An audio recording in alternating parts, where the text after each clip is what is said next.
بسم اللہ الرحمن الرحیم۔ السلام علیکم ورحمۃ اللہ وبرکاتہ۔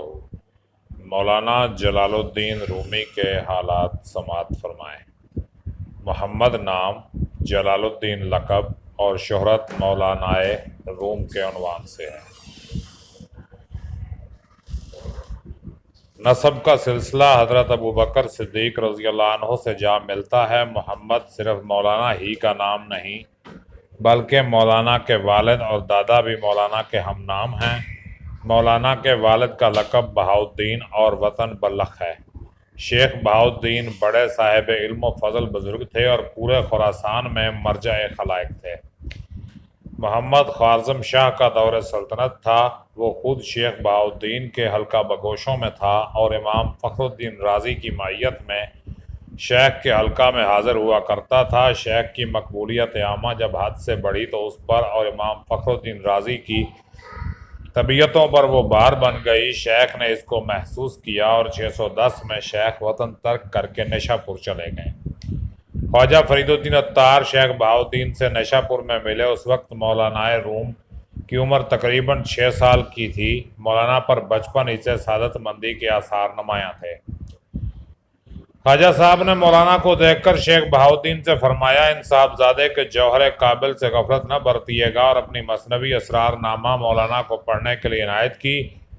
شیخ نیشا پور سے بغداد پہنچے، وہاں کچھ دیر قیام کر کے حجاز اور شام سے ہوتے ہوئے زنجان پہنچے اور وہاں سے لارندہ کا رخ کیا۔ لارندہ کے دوران قیام میں شیخ نے جبکہ مولانا کی عمر 18 برس تھی مولانا کی شادی کر دی اور یہیں مولانا کے فرزند رشید سلطان ولد پیدا ہوئے۔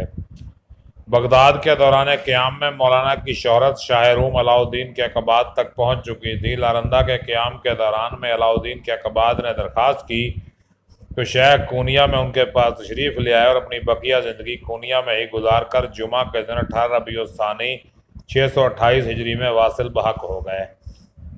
مولانا روم کی ولادت 604 ہجری میں بلخ میں ہوئی۔ تعلیم کے ابتدائی مراحل شیخ بہاؤالدین نے طے کرا دیے تھے۔ پھر اپنے مرید سید برہان الدین محقق کو، جو اپنے زمانے کے بہت بڑے افاضل علماء میں سے تھے، مولانا کا معلم اور تعلیق بنا دیا۔ مولانا نے اکثر علوم و فنون سے حاصل کی اور اپنے والد کی حیات تک اپنے والد ہی کی خدمت میں حاضر رہے۔ والد کے انتقال کے بعد 629 میں شام کا قصد کیا۔ ابتداً حلب کے مدرسہ حلاویہ میں رہ کر مولانا کمال الدین مصنف تاریخ حلبی سے تلمذ کیا۔ مولانا روم اپنے دور کے اکابر علماء میں سے تھے، فقہ اور مذاہب کے بہت بڑے عالم تھے۔ دیگر علوم میں بھی مولانا کو پوری دستگاہ حاصل تھی۔ دوران طالب علمی ہی میں پیچیدہ مسائل میں علماء وقت مولانا کی طرف رجوع کرتے تھے۔ اپنے والد کے وصال کے بعد مولانا نے اپنا روحانی تعلق سید برہان الدین سے قائم کر لیا۔ چنانچہ مثنوی میں مولانا نے ان کا تذکرہ اپنے پیر کی حیثیت سے کیا ہے۔ مولانا کا یہ وہ دور ہے جس میں مولانا پر ظاہری علوم ہی کا غلبہ تھا۔ سماج سے احتراز کرتے تھے، درس و تدریس اور فتنہ نویسی میں مشغول رہتے تھے۔ مولانا اور شمس تبریز۔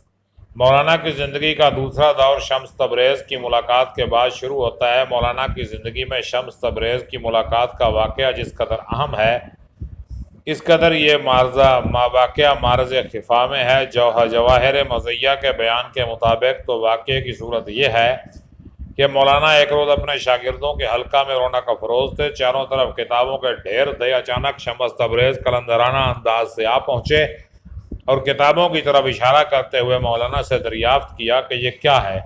مولانا نے فرمایا، یہ وہ چیز ہے جس سے تم واقف نہیں ہو۔ مولانا کا یہ فرمانا تھا کہ اچانک کتابوں میں آگ لگ گئی۔ مولانا نے شمس تبریز سے کہا، یہ کیا ہے؟ تو انہوں نے جواب دیا کہ یہ وہ چیز ہے جس سے تم واقف نہیں ہو، اور یہ کہہ کر مجلس سے روانہ ہو گئے۔ اس واقعہ سے مولانا کی حالت دگرگوں ہو گئی۔ تمام گھر بار اور شان و شوکت کو خیر باد کہا اور صحرا نوردی شروع کر دی۔ ملک کے گوشوں میں شمس تبریز کو تلاش کرتے پھرے، لیکن ان کا کہیں پتہ نہ چلا۔ مولانا کے مرید چونکہ مولانا کی اس کیفیت سے سخت پریشان تھے، کہتے ہیں مولانا کے کسی مرید نے شمس تبریز کو مار ڈالا۔ کچھ لوگوں کا کہنا ہے کہ شمس تبریز کو ان کے پیر بابا کمال الدین جندی نے یہ کہہ کر مولانا کے پاس بھیجا، روم جاؤ، وہاں ایک سوختہ دل ہے، اس کو گرما آؤ۔ شمس تبریز کونیا پہنچے، شکر فروشوں کی صحرا میں سرائے میں مقیم ہوئے۔ ایک دن جب کہ مولانا نہایت اس کو احتشام سے ایک راستہ سے گزر رہے تھے، شمس تبریز نے مولانا سے سر راہ دریافت کیا کہ مجاہدہ اور ریاضت کا کیا مقصد ہے؟ مولانا نے فرمایا اتباع شریعت۔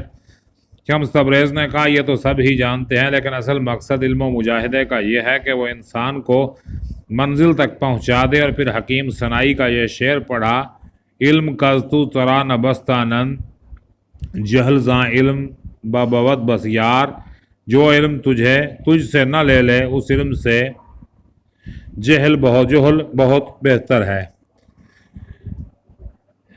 ان جملوں سے مولانا اس قدر متاثر ہوئے کہ فوراً شمس تبریز کے ہاتھ پر بیعت ہو گئے۔ ایک روایت یہ بھی ہے کہ مولانا کسی حوض کے کنارے کتب بینی میں مصروف تھے، وہاں شمس تبریز آ گئے اور مولانا سے دریافت کیا کہ یہ کیا کتابیں ہیں؟ مولانا نے فرمایا تمہیں ان کتابوں سے کیا غرض؟ اس پر شمس تبریز نے وہ کتابیں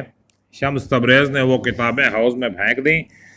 مولانا کو سخت رنج ہوا اور فرمایا میاں درویش تم نے ایسی چیزیں ضائع کر دیں جن میں نادر نقطے تھے اور اب ان کا ملنا محال ہے۔ اس پر شمس تبریز نے وہ کتابیں خشک حالت میں حوض سے نکال کر مولانا کے سامنے رکھ دیں۔ مولانا حیران ہوئے تو شمس تبریز نے کہا یہ حال کی باتیں ہیں، تم صاحب کال ان کو کیا جانو؟ اس کے بعد مولانا شمس تبریز کے عزت مندوں میں داخل ہو گئے۔ ابن بطوطہ کا بیان ہے کہ ایک حلوہ فروش مولانا کی درسگاہ میں آیا، مولانا نے بھی اس سے حلوہ کی ایک کاش خرید کر کھائی، جس سے مولانا کے احوال یکسر بدل گئے، بے اختیار اٹھے اور گھر بار چھوڑ نکل گئے۔ ایک عرصہ تک گم رہے، واپس آئے تو بالکل خاموش تھے، جذبہ میں کسی وقت بولتے تو زبان پر اشعار جاری ہو جاتے۔ یہی اشعار ہیں جو بصورت مثنوی آج ہمارے سامنے موجود ہیں۔ ان تمام واقعات میں سے وہ واحد واقعہ قرین عقل ہے جو سپہ سالار نے قلم بند کیا ہے۔ سپہ سالار مولانا کے خاص مرید ہیں اور تقریباً 40 سال تک مولانا کے فیض صحبت سے مستفید ہوتے رہے۔ لکھتے ہیں شمس تبریز ولد علاء الدین کیا بزرگ کے خاندان سے تھے جو کہ اسماعیلیہ فرقے کا امام تھا، لیکن انہوں نے آبائی مذہب ترک کر دیا تھا۔ علوم ظاہری حاصل کرنے کے بعد بابا کمال الدین کے مرید ہو گئے تھے۔ تاجرانہ حیثیت سے زندگی بسر کرتے تھے، کمر بند بن کر اپنا گزارا کرتے تھے۔ ایک روز انہوں نے دعا کی خدا کوئی ایسا شخص عطا فرمائے جو میری صحبت کا متحمل ہو سکے۔ غیبی اشارہ ہوا روم جاؤ، وہاں ایک شخص مل جائے گا۔ شمس تبریز پونیا پہنچ کر برنج فروشوں کی سرائے میں مقیم ہو گئے۔ وہاں ایک اونچا چبوترا تھا جہاں شہر کے عمائد اور عمراء کا مجمع ہو جایا کرتا تھا۔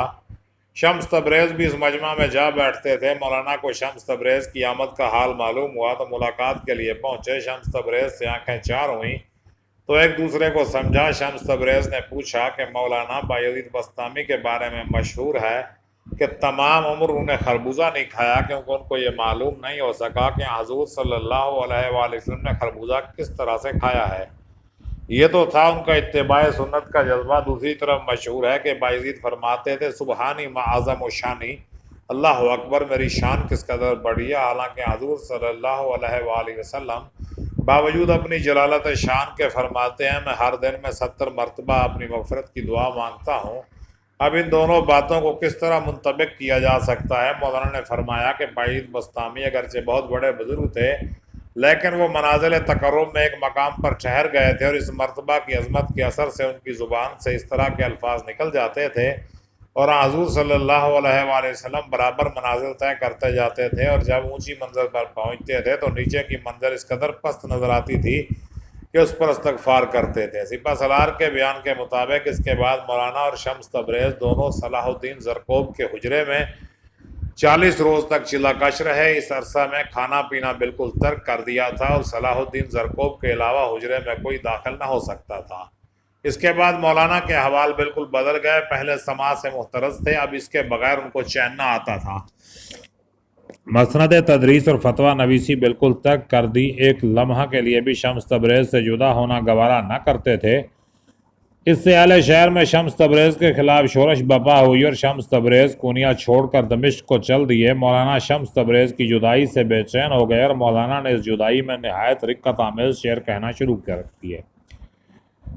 اس پر اہل شہر اور مولانا کے مریدوں کو ندامت ہوئی اور طے کیا گیا کہ شمس تبریز کو واپس لایا جائے۔ چنانچہ مولانا کے بڑے صاحبزادے سلطان ولد کی قیادت میں ایک قافلہ دمشق کو روانہ ہوا اور سلطان ولد نے مولانا کا ایک منظوم خط شمس تبریز کی خدمت میں پیش کیا۔ شمس تبریز متاثر ہوئے اور قافلہ کے ساتھ کونیا واپس آ گئے اور تقریباً 2 سال کونیا میں رہے۔ اس کے بعد شمس تبریز کا انجام کیا ہوا، اس میں مختلف روایات ہیں۔ کچھ صاحبان کہتے ہیں کہ مولانا کے صاحبزادے علاؤالدین چلپی سے آزردہ خاطر ہو کر غائب ہو گئے، پھر کچھ پتہ نہ چلا۔ کچھ صاحبان کا بیان ہے کہ علاؤالدین کے ہاتھوں شہید ہو گئے۔